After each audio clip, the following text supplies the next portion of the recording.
Hello बच्चों, कैसे आप। एक बार फिर से आप सभी का बहुत बहुत स्वागत है आपके अपने YouTube channel M Khalid classes में। मैं हूं मोहम्मद खालिद। आज हम लोग पढ़ेंगे फिर से आज का चार्ट की गणित, और उसमें हम लोग पढ़ने वाले हैं अभ्यास 5F। यह गुणनखंड पर आधारित है। ये गुणनखंड बहुत ही इम्पॉर्टेंट है और बहुत ही समझने वाले हैं। अगर जो आप इन गुणनखंड को समझ लेंगे तो आपकी आगे की कक्षाओं के लिए बेस तैयार हो जाएगा, और इन गुणनखंड को करने में बहुत मज़ा आता है। बहुत जब इसको आप प्रश्नों को आप सॉल्व करेंगे तो इसको आपको बहुत अच्छा लगेगा। ठीक है, तो चलिए देखते हैं गुणनखंड के पहला प्रश्न दिया हुआ है उसमें क्या दिया है। देखिए, उसमें कह रहा है कि दो पूर्णांक a तथा b ऐसे ज्ञात कीजिए कि a प्लस बी बराबर 8 हो और ए बी बराबर 15 होना चाहिए। देखिए, ये जो पहला प्रश्न दिया है इसका फर्स्ट पार्ट ये कह रहा है कि a प्लस बी बराबर 8 होना चाहिए और ए बी बराबर 15। a प्लस बी बराबर 8 और ए बी बराबर 15 होना चाहिए। इसका मतलब ये है कि दो ऐसी संख्याएं हमें ढूंढनी है जिनका जोड़ 8 हो, लेकिन उनका गुणनफल ए बी का मतलब उनका गुणा 15 होना चाहिए। तो हम अंदाज़ा लगाएंगे, जैसे ये 15 है, 15 का गुणनफल 5 गुणे 3 हो सकता है, 5 तिया 15, और 5 और 3 को अगर जो हम जोड़ दें तो कितना हो जाएगा, 8 हो जाएगा। इसका मतलब ये फिट हो गया। इसमें हम लिख सकते हैं 5 गुणे 3 बराबर 15 और 5 प्लस 3 बराबर 8।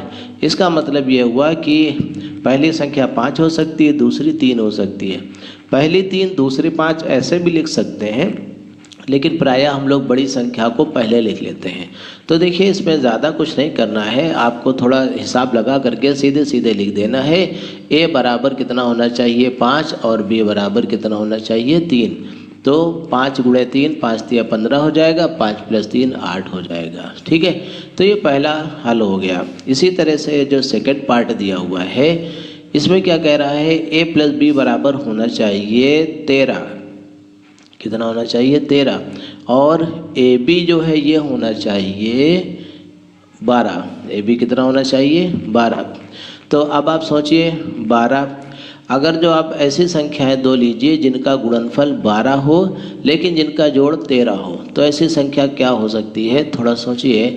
जिन दो संख्याओं को गुणा करने पर 12 है लेकिन उनको जोड़ो तो 13 है, तो ये हो सकता है 12 और 1। क्या हो सकती है, 12 और 1। अगर 12 और 1 की गुणा करेंगे तो 12 एक कम 12 हो जाएगा, और 12 और 1 को अगर जो आप जोड़ देंगे तो 13 हो जाएगा।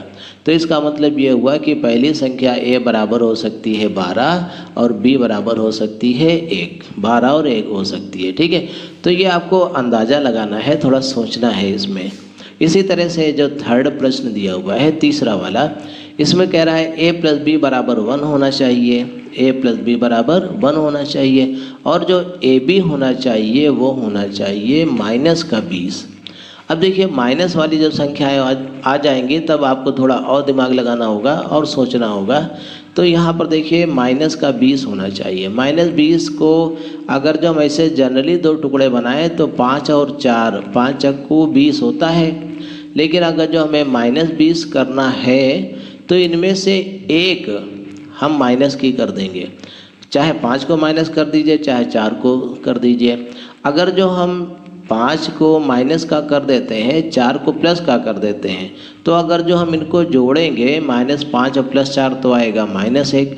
तो हमारी ये कंडीशन फिट नहीं बैठ रही है। अब अगर जो हम इसको 4 को माइनस का कर देते हैं और 5 को प्लस का कर देते हैं, तो देखिए क्या आएगा, 4 को माइनस और 5 को प्लस, तो 5, और यहाँ पर प्लस माइनस का 4, तो ये 1 के बराबर आ जाएगा। 5 में से माइनस का 4 अगर जो आप जोड़ देंगे, 5 में माइनस का 4 जोड़ देंगे तो प्लस का 1 आएगा। तो ये हमारी कंडीशन सही बैठ रही है। इसका मतलब a कितना होना चाहिए, a होना चाहिए 5 और b होना चाहिए माइनस का 4। ठीक है, तो थोड़ा सा प्रैक्टिस करना पड़ेगा, आपको इसको सोचना पड़ेगा। ठीक, अब देखिए इसी तरह का ये जो चौथा प्रश्न दिया हुआ है ये क्या है, ध्यान दीजिएगा। प्रश्न नंबर 4, a प्लस बी बराबर कितना है, माइनस का 5। a प्लस बी बराबर माइनस का 5 और दिया है a b बराबर 4।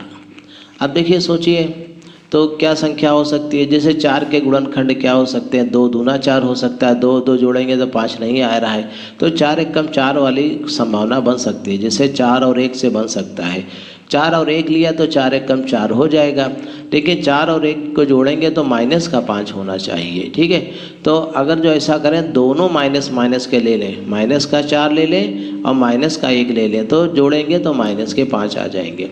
इसका मतलब ये हुआ -4 -1, ये ए और बी की जगह पर होना चाहिए। -4 -1 की गुणा प्लस की 4 हो जाएगी, तो ये हमारी कंडीशन में फिट बैठ रहा है, जो दिया हुआ है उसके हिसाब से सही बैठ रहा है। तो ए बराबर क्या होना चाहिए? -4 होना चाहिए और बी बराबर -1 होना चाहिए। तो इन दोनों को जोड़ेंगे तो -5 आ जाएगा, दोनों की गुणा करेंगे प्लस का 4 आ जाएगा। ठीक है, अच्छा इसके बाद देखिए, ये जो चौथे के बाद जो पांचवा पार्ट दिया हुआ है, ये क्या दिया हुआ है? इसमें कह रहा है कि a प्लस बी जो है वो होना चाहिए -1 और जो गुणनफल है इन दोनों का ये होना चाहिए -12। अब देखिए इसको सोचिए, 4 3 12 होता है, 4 और 3 से 1 आ सकता है, 12 भी आ सकता है। देखिए 4 गुणे 3, लेकिन हमें लाना है -12, इसका मतलब 1 माइनस का होना चाहिए। क्योंकि इधर -1 लाना है, इसलिए बड़ी वाली संख्या को माइनस करिए आप। ठीक है, ये वाली तो माइनस का 4 और प्लस ऐसे 3 अगर जो आप जोड़ेंगे तो माइनस का 1 आ जाएगा। इसका मतलब ये हुआ कि a कितना होना चाहिए? a होना चाहिए -4 और b होना चाहिए +3। ठीक है, तभी -4 +3 जोड़ेंगे -1 आ जाएगा, -4 और 3 की गुणा करेंगे -12 आ जाएगा। ठीक है, तो ये हो गया। और उसके बाद एक और पांचवे के बाद छठा पार्ट, ये जो छठा पार्ट दिया हुआ है ये क्या दिया है? a प्लस बी बराबर -11 होना चाहिए। ये जोड़ दो संख्याओं का जोड़ -11 हो और उन दोनों का गुणनफल होना चाहिए 10। तो 10 और 1 11 होता है, तो इसका मतलब 10 एकम 10 वाली कोई संभावना बन रही है। 10 और 1 का गुणा तो 10 हो गया, लेकिन इधर देखते हैं कि उन दोनों का जोड़ जो होना चाहिए -11 होना चाहिए, तो ऋणात्मक संख्याएं होनी चाहिए। अगर जो ये दोनों ही माइनस माइनस की हों तो दोनों का गुणनफल तो 10 ही रहेगा, लेकिन -10 और ये माइनस का 1 जुड़ करके -11 हो जाएगा। तो इसका मतलब a बराबर कितना होना चाहिए? a बराबर होना चाहिए -10 और b बराबर होना चाहिए -1। ठीक, तो इस प्रकार से ये छठा प्रश्न भी हो गया। और उसके बाद देखिए सातवां अंतिम वाला, देखिए अब तो हमारी समझ में आ रहा है कि कैसे क्या होना चाहिए। a प्लस बी बराबर 8 होना चाहिए और जो दोनों का गुणनफल है ये होना चाहिए -20। अब सोचिए ज़रा, इसमें कितना होना चाहिए? 10 दूना 20, 10 और 2 8 होता है। उसी के हिसाब से कुछ सोचिए, 10 में से 2 घट गया तो 8 होता है, तो 10 गुणे 2, 10 दूना 20, लेकिन माइनस का 20 है। अब हम किसको माइनस करें ये हमें सोचना होगा, क्योंकि हमें 8 लाना है, पॉजिटिव लाना है, इसलिए छोटी गिनती जो है निगेटिव कर दीजिए ऐसे। तो 10 दूना 20 माइनस का 20 हो जाएगा, और यहाँ पे 10 में हम माइनस का 2 जोड़ेंगे तो प्लस का 8 आ जाएगा। इसका मतलब अब ये सही जा रहा है। तो पहली संख्या क्या होनी चाहिए? a बराबर होना चाहिए 10 और b बराबर होनी चाहिए -2। तो इस प्रकार से ये पहला प्रश्न हल हुआ। ये गुणनखंड का बेस है। अगर जो ये हमारी समझ में आ गया तो गुणनखंड भी बहुत आसानी से समझ में आ जाएंगे। आइए देखते हैं दूसरे का फर्स्ट पार्ट। देखिए इसमें कह रहा है कि गुणनखंड कीजिए x² + 5x + 6। इसके हमें गुणनखंड करना है। देखिए गुणनखंड करने के लिए यहाँ पे आपको 2 प्रकार के प्रश्न मिलेंगे। एक प्रश्न ऐसा होगा जिसमें यहाँ पे प्लस का होगा और दूसरा प्रश्न होगा जिसमें यहाँ पे माइनस का होगा। ठीक है, अगर जो प्लस का है तो इस तरीके से कर लीजिए, माइनस का हो तो अभी आगे बताएंगे जब ये आएगा। ठीक है, तो x² + 5x + 6 दिया हुआ है। अब आपको देखिए करना क्या है, जैसा कि अभी हम लोगों ने अभ्यास किया था कि ये जो संख्या होती है ये वाली, ठीक है, इसका हमें गुणन करना है। दो ऐसी संख्याएं ढूंढनी है जिनका गुणनफल 6 हो लेकिन जिनका योगफल 5 हो। ठीक है, ऐसी 2 संख्याएं आपको ढूंढनी है जिसका गुणनफल कितना होना चाहिए 6 और जिनका योगफल 5 होना चाहिए। आपको ऐसी दो संख्याएं ढूंढनी है। तो देखिए इसमें क्या किया जाएगा, हम इसमें लिखेंगे एक्स स्क्वायर प्लस, अब देखिए सोचिए ऐसी कौन सी संख्याएं हो सकती हैं, जैसे 6 है, 6 का गुणनफल 6 को हम लिख सकते हैं 3 गुणे 2, इनका गुणनफल कितना हो गया 6, लेकिन इन दोनों को जोड़ेंगे अगर जो तो ये कितना आ जाएगा 5 के बराबर आ जाएगा। अब इसी हिसाब से हमको गुणनखंड करने होंगे, तो 5 की जगह पर हम लिखेंगे 3 + 2, ठीक है, और ये x जैसे लिखा है वैसे लिख देंगे, और ये जो प्लस का 6 लिखा हुआ है इसको हम लिख देंगे 3 गुणे 2, 3 गुणे 2 भी लिख सकते हैं, 6 भी लिखा रहने दे सकते हैं, तब भी बन जाएगा। चलिए इसको 6 ही लिखा रहने देंगे, ठीक है, वरना मामला और टिपिकल हो जाएगा। तो देखते हैं फिर, अब देखिए क्या होगा, एक्स स्क्वायर, और देखिए अब इस ब्रैकेट को खोल दीजिए आप, प्लस का x से ब्रैकेट खोलिए तो प्लस का 3x आएगा, और प्लस 2 से ब्रैकेट खोलिए प्लस का 2x आएगा, और प्लस का 6 ऐसे लिख दीजिए। अब देखिए ये एक टुकड़ा बन गया, इसको ये जो 2 पद दिए हुए हैं इनमें से आप कॉमन ले लीजिए, और इनमें से जो 2 पद दिए हुए हैं इनमें से आप कॉमन ले लीजिए। तो देखिए इन 2 पदों में से x कॉमन मिल रहा है, तो x कॉमन लेकर के जो बचे इसमें लिख दीजिए। तो बचेगा एक्स स्क्वायर में से x कॉमन चला गया तो बचेगा x, और इधर से 3x में से x कॉमन चला गया तो बचेगा 3, प्लस का 3, x + 3।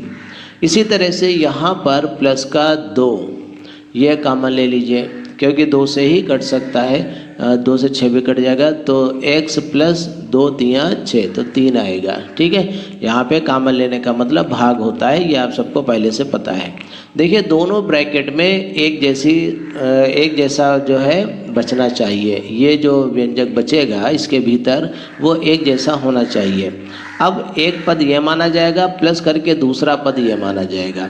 इन दोनों पदों में से x + 3 कॉमन मिल रहा है, तो x + 3 इसमें से दोनों जगह से हट जाएगा, तो पहले पद में बचेगा x और दूसरे पद में बचेगा 2।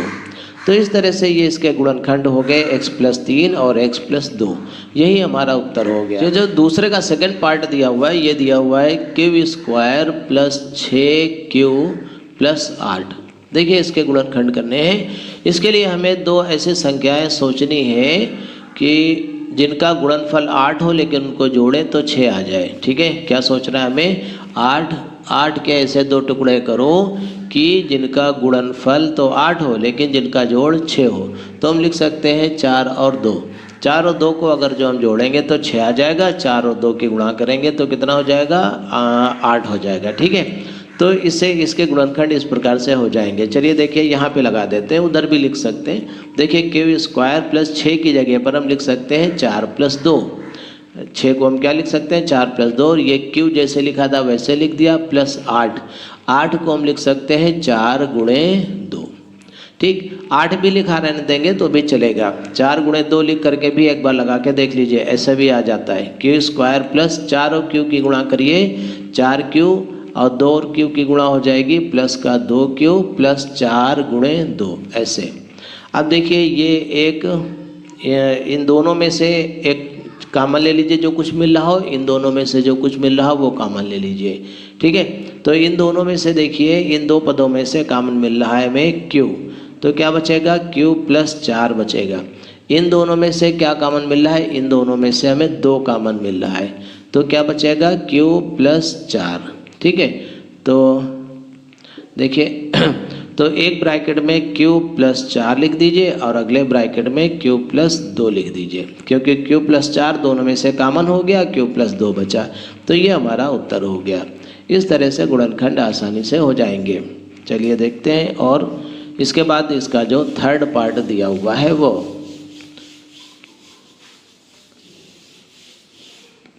ये जो थर्ड पार्ट दिया हुआ है ये दिया हुआ है m² + 11m + 24।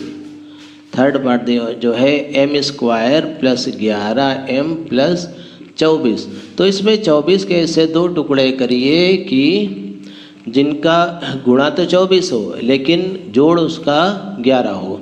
तो सोचिए 8 × 24 हो सकता है, 8 और 3 को अगर जो आप जोड़ेंगे तो 11 आएगा, और 8 और 3 की गुणा करेंगे तो 24 आएगा। यही आपको सोचना है। एम स्क्वायर प्लस यहाँ पर देखिए क्या लिखेंगे आप, इसको 11m को आप लिखेंगे 8 + 3m, ठीक है, ये वाला लिख दिया, प्लस 24 को लिखेंगे आप 8 × 3। अब देखिए ब्रैकेट को खोल दीजिए, तो m स्क्वायर प्लस यहाँ से 8m + 3m + 8 × 3। देखिए इसमें से और इसमें से हमें कॉमन लेना है। इन दो पदों में से m कॉमन हो जाएगा, बचेगा m + 8, और इन दो पदों में से 3 कॉमन हो जाएगा, बचेगा m + 8। तो एक ब्रैकेट में आ गया m + 8 और अगले ब्रैकेट में आ गया m + 3, और ये गुणनखंड हो गए, यही उत्तर हो गया। ठीक है, ये जो चौथा पार्ट है देखिए, ये दिया हुआ है y² + 9y - 36। इसको कैसे हल करेंगे, देखिए इसमें माइनस का चिन्ह लगा हुआ है। जब माइनस का इधर लास्ट में चिन्ह लगा हो तब आप क्या करें, इसमें क्या करना होगा, 36 के ऐसे 2 टुकड़े करें कि जिनका घटाना 9 हो, लेकिन उनका गुणनफल 36 ही होना चाहिए। जैसे 12 और 3, 12 × 3 = 36 होता है, 12 और 3 का गुणनफल हो जाएगा 36, लेकिन 12 में से 3 घटाएंगे तो 9 आएगा। अब देखिए इसको कैसे करेंगे, y² प्लस 9 की जगह पर हम लिखेंगे 12 - 3, ठीक है, 9 की जगह पर क्या लिखेंगे 12 - 3, और y जैसे लिखा है वैसे लिख दीजिए, माइनस का 36 जैसे लिखा है वैसे लिख दीजिए।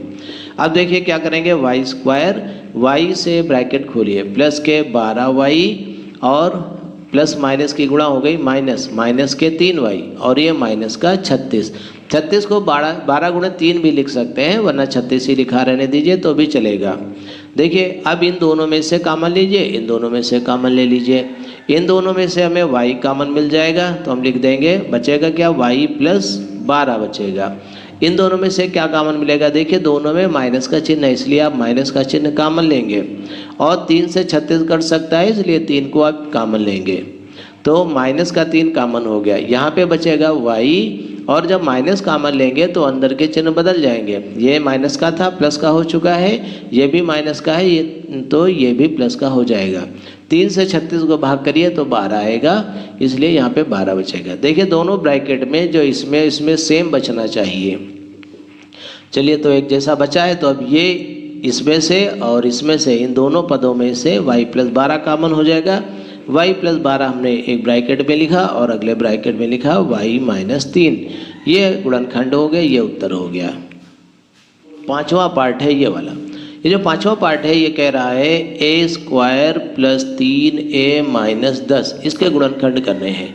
तो हम क्या करेंगे, 10 के ऐसे 2 टुकड़े करेंगे जिसका घटाना 10 हो, जिसका घटाना 3 हो लेकिन जिनका गुणनफल 10 हो। तो ये हो सकता है 5 और 2, जिनका गुणनफल 5 × 2 = 10 होना चाहिए, लेकिन इनका अंतर 3 होना चाहिए। ठीक है, तो देखिए क्या हो जाएगा, a² हमने लिखा, और इस 3 की जगह पर हम क्या लिख देंगे, 5 - 2, और ये a जैसे लिखा है वैसे लिख देंगे, माइनस का 10 जैसे लिखा है वैसे लिखा रहने देंगे। a से आप ब्रैकेट खोल दीजिए, इधर प्लस का 5a हो जाएगा, लेकिन प्लस माइनस की गुणा हो जाएगी -2a। जब इधर से आप ब्रैकेट खोलेंगे तो -2a आएगा, फिर माइनस का 10 आप यहाँ पे ऐसे लिख दीजिए। फिर देखिए यहाँ पर कॉमन ले लीजिए, यहाँ पे कितना कॉमन मिलेगा, पहले 2 पदों में से a कॉमन मिलेगा। आप चाहे तो लाइन खींच सकते हैं जैसा पिछले प्रश्न में खींचा था, वरना कोई ज़रूरत नहीं है। a कॉमन ले लीजिए तो a + 5, और इन दोनों में से माइनस का 2 कॉमन मिल जाएगा। माइनस का 2 कॉमन लिया तो a + 5 बचेगा। एक ब्रैकेट में a + 5 लिख दीजिए, एक ब्रैकेट में a - 2 लिख दीजिए, यही हमारा उत्तर हो गया। ठीक है, उसके बाद पाँचवें के बाद छठा प्रश्न। ये जो छठा प्रश्न है देखते हैं।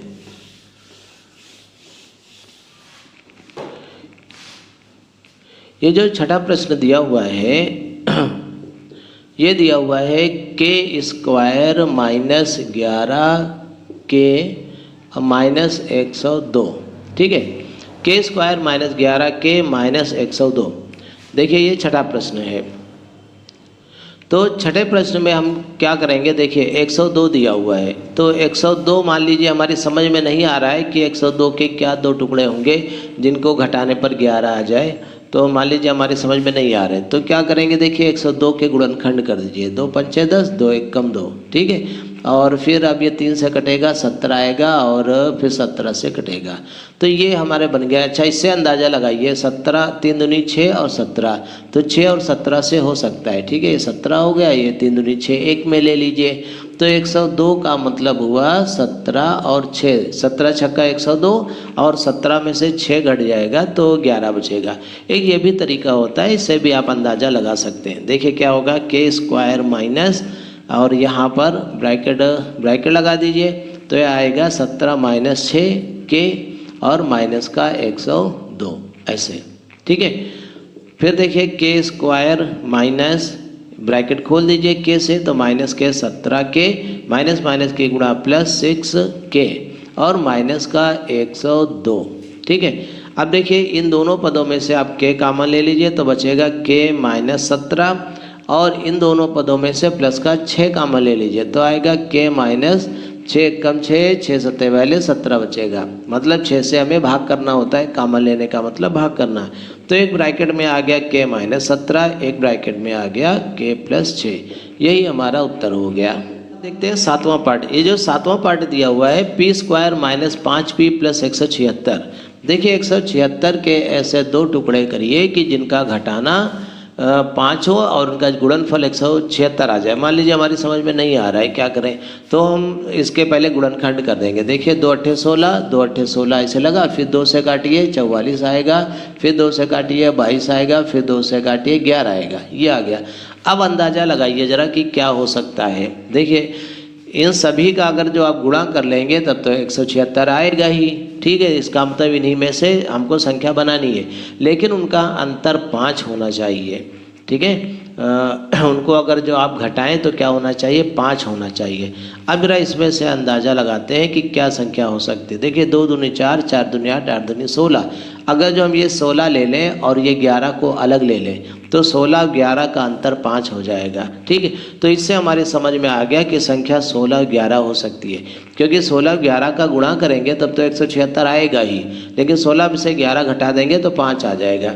तो हमारी समझ में आया ये पी स्क्वायर माइनस यहाँ पे क्या आ जाएगा 16 माइनस 11। 5 की जगह पर आप क्या लिख देंगे 16 माइनस 11, पी जैसे लिखा है वैसे लिखा रहने देंगे, और ये माइनस का 176 ऐसे लिख देंगे, ठीक है। अच्छा, आप चाहें तो 176 की जगह पर आप लिख सकते हैं 16 गुणे 11, ठीक है। 16 गुणे 11 ऐसे भी लिख सकते हैं, तो और आसान हो जाएगा प्रश्न आपका। अब देखिए पी से ब्रैकेट खोल दीजिए, माइनस के 16p, ठीक है, फिर माइनस माइनस के गुणा प्लस 11p और माइनस के 16 गुणे 11 ऐसे लिख दिया हमने। अब इन पहले 2 पदों में से कॉमन ले लीजिए, p कॉमन हो जाएगा तो ये आएगा p माइनस 16। इन 2 पदों में से कॉमन ले लीजिए तो प्लस के 11, तो ये आएगा p माइनस 16। तो एक ब्रैकेट में आएगा p माइनस 16, एक ब्रैकेट में आएगा p प्लस 11, ठीक है। तो ये गुणनखंड हो गए, आसानी से हल हो जाएगा, ये उत्तर हो। देखिए इसके बाद दूसरे का जो 8वां पार्ट है वो देखते हैं। इसमें बहुत सारे पार्ट हैं, 8वां पार्ट देख लेते हैं हम लोग। इसमें दिया हुआ है 48 plus 2x minus x square. तो देखिए ये प्रश्न जो है हमको लग रहा है कि उल्टा लिखा हुआ है, लेकिन इससे कोई फर्क नहीं पड़ता। देखिए यहाँ पर अगर जो माइनस है तो आप 48 के ऐसे 2 टुकड़े करिए कि जिनका गुणनफल तो 48 हो, जिनका गुणनफल 48 होना चाहिए, लेकिन उनका जो घटाना है वो 2 के बराबर होना चाहिए। तो मेरे ख्याल से 8 और 6 आ जाएगा, थोड़ा सा सोचने पर आ जाएगा। 8 छंग 48, जिनका गुणनफल 48 होगा, और 8 में से 2 घटा देंगे तो उनका जो अंतर होगा वो 2 के बराबर आ जाएगा। तो 48 को आप 48 लिखा रहने दीजिए, प्लस 2 की जगह पर हम लिख देंगे 8 माइनस 6। ये x जैसे लिखा है वैसे लिखा रहने दीजिए, माइनस का x स्क्वायर ऐसे लिख दीजिए, ठीक। अब देखिए 48 और इस x से ब्रैकेट खोलिए, प्लस का 8x और ये माइनस का 6x, ठीक है, और माइनस के x स्क्वायर आप ऐसे लिख दीजिए। इन दोनों में से आप कॉमन ले लीजिए 8 कॉमन ले लीजिए, 8 छंग 48, 6 बचा, 8 एकम 8, 1 बचा और x ऐसे लिख दीजिए। तो एक x या x, ठीक। इसी तरह से इन दोनों में से क्या कॉमन लेंगे, इन दोनों में से माइनस का x कॉमन मिलेगा और कुछ नहीं मिलेगा, संख्याओं में कुछ नहीं है, तो केवल बचा 6 माइनस माइनस की गुणा प्लस अर्थात जब हम माइनस कॉमन लेते हैं तो अंदर के चिन्ह बदल जाते हैं, तो ये प्लस हो जाएगा और ये बचेगा x। तो एक ब्रैकेट में हम क्या लिख देंगे 6 + x, अगले ब्रैकेट में 8 - x। यही हमारा उत्तर हो गया। आइए देखते हैं दूसरे का जो नवा पार्ट है वो। देखिए इसमें दिया है -11p + p² + का 24 ऐसे दिया हुआ है। तो अब हम इसके क्रम को चाहें तो चेंज भी कर सकते हैं, इसमें कोई दिक्कत नहीं। क्या लिख सकते हैं, देखिए हमने p² वाले पद को पहले लिख दिया, p² -11p हमने यहाँ बीच में लिख दिया, प्लस का 24 किनारे लिख दिया। ठीक है। अब देखिए जिस तरह का व्यंजक अभी तक हम लोग गुणनखंड कर रहे थे उसी प्रकार का ये बन गया। देखिए 24 के ऐसे 2 टुकड़े करिए कि घटाने की जोड़ने पर 11 आना चाहिए। तो देखिए आप सोचिए 8 × 24 इसका हो सकता है। तो देखिए p² -8 + 3 इसकी जगह पर लिख दिया, p और प्लस का 24 ऐसे लिख दिया। तो देखिए p² -8p -3p और प्लस का 24। तो देखिए यहाँ से p कॉमन ले लीजिए तो बचेगा p -8, यहाँ पर माइनस का 3 कॉमन ले लीजिए तो बचेगा 3 × 8 = 24 p -8। तो एक ब्रैकेट में आ गया p -8, एक ब्रैकेट में आ गया p -3। यही हमारा उत्तर हो गया। इसके बाद देखते हैं दूसरे का जो 10वां पार्ट दिया हुआ है वो 10th। y² -26y + 69। ये जो 69 है तो इसके ऐसे 2 टुकड़े करने कि जोड़ने पर जो है 26 आ जाए, लेकिन उनका जो है गुणनफल वो 69 होना चाहिए। तो देखिए मान लीजिए हमारी समझ में नहीं आया तो हमने इसके गुणनखंड कर लिया। 3 से कटेगा, 3 दूनी 6, 3 × 9 23। अब 23 तो अभाज्य संख्या आ गई, तो 23 और 3 हो सकती है हमको लग रहा है। देखिए 69 69 में 23 और 23 और 3 को जोड़ देंगे तो 26 आ जाएगा, 23 और 3 की गुणा कर देंगे तो 69 हो जाएगा। ठीक, तो यही इस तरह से हम गुणनखंड करके भी अंदाज़ा लगा सकते हैं। तो y² -26 को हम लिख सकते हैं 23 + 3y और प्लस यहाँ पर ये जो 69 लिखा हुआ है इसको हम लिख सकते हैं 23 × 3। ठीक, अब देखिए उसी तरह से गुणनखंड कर दीजिए, -23y -3y और प्लस 23 × 3 ऐसे लिख दीजिए। अब इन दोनों में से y कॉमन हो जाएगा, हमने लिखा y -23, और इन दोनों में से माइनस का 3 कॉमन हो जाएगा तो आ जाएगा y -23। अब एक ब्रैकेट में y -23 और एक ब्रैकेट में y -3। ये हमारा उत्तर हो गया। 11वां प्रश्न, ये जो 11वां प्रश्न दिया हुआ है वो दिया है 1/4 -5a² -36। देखिए किताब में शायद +36 लिखा होगा, किताब में गलत दिया हुआ है, हो सकता है आप सही हो के आ गया हो। तो ये देखिए यहाँ पे माइनस रहेगा, ठीक है, आप सही कर लीजिएगा। अब देखिए ध्यान दीजिए, ये जो प्रश्न दिया हुआ है ये क्या कह रहा है।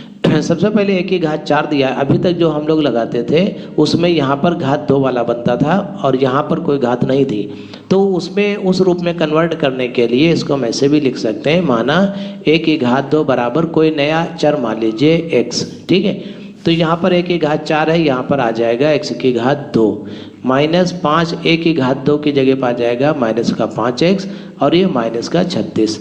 अब सोचिए 36 के ऐसे 2 टुकड़े करिए कि घटाने पर 5 आ जाए। तो 36 के ऐसे 2 टुकड़े क्या बनेंगे कि घटाने पे 5 आ जाए, तो 9 और 4 हो सकता है, ताकि उनकी गुणा 36 हो और उनका घटाना जो है या उनका अंतर 5 के बराबर हो। तो देखिए इसको हम क्या लिखेंगे, x² -5 की जगह पर हम लिखेंगे 9 - 4, तभी तो 5 के बराबर होगा। तो 9 - 4 लिख दिया, यहाँ x लिख दिया और ये -36। चलिए ठीक है, तो यहाँ पे देखिए क्या लिखेंगे, x² और ब्रैकेट खोल दीजिए तो ये आ जाएगा -9x माइनस के गुणा प्लस के 4x और ये -36। देखिए यहाँ पर x कॉमन ले लीजिए, तो x कॉमन लेंगे तो आएगा x -9 और यहाँ पर प्लस के 4 कॉमन ले लीजिए तो आएगा x -9। ठीक है, अब देखिए एक ब्रैकेट में x -9 हो जाएगा और एक ब्रैकेट में x + 4 हो जाएगा। अब देखिए अभी सवाल और भी बाकी है आगे। अब देखिए क्या करेंगे, ध्यान दीजिएगा, ये गुणनखंड तो इसके हो गए, लेकिन चूंकि हमने a² की जगह पर x माना था इसलिए वापस हमको वो मान इसमें रखना होगा, क्योंकि ये हमारी मानी हुई राशि है। तो हम क्या करेंगे, x की जगह पर लिखेंगे a², तो ये आ जाएगा a² -9 और इसकी जगह पर a² + 4। ठीक है, ऐसे। तो अब देखिए यहाँ पर a² -9 क्या है, पूर्ण वर्ग है, ध्यान दीजिएगा। a² -9 को हम लिख सकते हैं 3 का स्क्वायर, तो ये एक सर्वसमिका बन गई जो आपने पिछले चैप्टर में पढ़ी थी, ए स्क्वायर माइनस बी स्क्वायर वाली। इसको हम ए माइनस बी ए प्लस बी के रूप में लिख सकते हैं।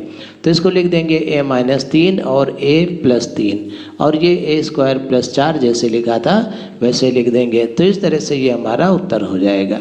इसके बाद ये जो 12वां पार्ट दिया हुआ है ये भी इसी प्रकार से है। इसमें भी हम ये जो वाई स्क्वायर है इसको कुछ मान लेंगे, माना वाई स्क्वायर बराबर एक्स। तो यहाँ पर आ जाएगा एक्स स्क्वायर प्लस के 4x और माइनस के 32। अब हम इसके गुणनखंड करेंगे, ठीक है। तो इसके 32 के ऐसे 2 टुकड़े करिए कि घटाने पर 4 आ जाए, तो ये 8 चक्कू 32। अभी बहुत देर से हम लोग गुणनखंड कर रहे हैं तो अब आपका एक्सपीरियंस हो गया होगा। तो 8 चक्कू 32, 8 माइनस 4x माइनस के 32 ऐसे लिख दीजिए। अब देखिए एक्स स्क्वायर प्लस ब्रैकेट खोलिए 8x और ये माइनस के 4x माइनस 32। देखिए यहाँ पे x कामा ले लीजिए तो आएगा x प्लस 8, यहाँ से माइनस 4 कामा ले लो तो x प्लस 4 और 32 8 आ जाएगा। और एक ब्रैकेट में x प्लस 8 और एक ब्रैकेट में x माइनस 4। अभी प्रश्न आगे बाकी है। इस तरह से गुणनखंड तो हो गए, लेकिन चूँकि हमने x वाई स्क्वायर की जगह पर माना था इसलिए वापस इसको हमें यहीं पर रखना होगा। तो x की जगह पर हम क्या रखेंगे, वाई स्क्वायर प्लस 8 और यहाँ पर आ जाएगा वाई स्क्वायर माइनस 4। यहाँ पे देखिए पूर्ण वर्ग वाली सर्वसमिका जो आपने पहले पढ़ रखी थी पिछले चैप्टर में वो फिर से बन गई।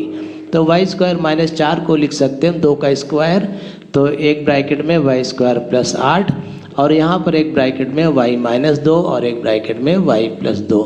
इस तरह से ये हमारा उत्तर हो गया, ठीक है। इस प्रकार हम लोगों ने प्रश्न नंबर 2 के 12 खंड हल कर लिए हैं। तो इसके बाद अभी और भी इसके खंड बाकी हैं, लेकिन वीडियो बहुत लंबी होती जा रही है, इसलिए हम क्या करेंगे, अब आगे के जो भी बचे क्वेश्चन होंगे उसको अगले वीडियो में डालेंगे, ठीक है। तो आज के लिए इतना ही पढ़ते हैं, बहुत जल्दी मिलते हैं अगले वीडियो में। और आप सभी का बहुत बहुत धन्यवाद हमारे वीडियोज़ को देखने के लिए, हमारे चैनल को सब्सक्राइब करने के लिए और लाइक करने के लिए।